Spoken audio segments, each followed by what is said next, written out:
ہم امام حسین کے نام پر رو بھی لیتے ہیں، امام حسین کے نام پر ماتم بھی کر لیتے ہیں، امام حسین کے نام پر لنگر بھی کھا لیتے ہیں، لیکن کوئی کام جو امام حسین نے کیا وہ کرنے کے لیے تیار نہیں ہے۔ کیوں؟ اس لیے کہ ہمیں کربلا ذاکر نے سکھائی ہے، امام حسین سے نہیں سیکھی۔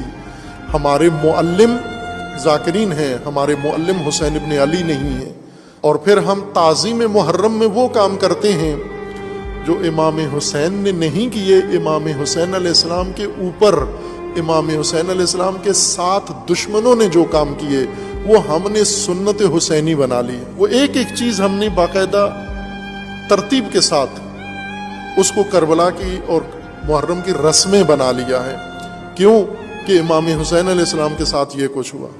آگ لگائی گئی خیموں کو، ہم آگ جلا کے اس میں کودتے ہیں۔ یہ تو آگ امام حسین نے نہیں لگائی، یہ تو بیبیوں نے آگ نہیں لگائی، یہ تو آل رسول نے نہیں لگائی، دشمنوں نے آگ لگائی خیموں کو۔ آپ جب آگ لگاتے ہو کس کی سنت ادا کر رہے ہو؟ امام حسین کی خوش ہوتے ہو۔ امام حسین پہ خنجر چلے، امام حسین پہ تلواریں چلی، امام حسین پہ نیزے چلے، تو یہ تو نیزے اور تلواریں یہ امام حسین کی سنت نہیں ہے۔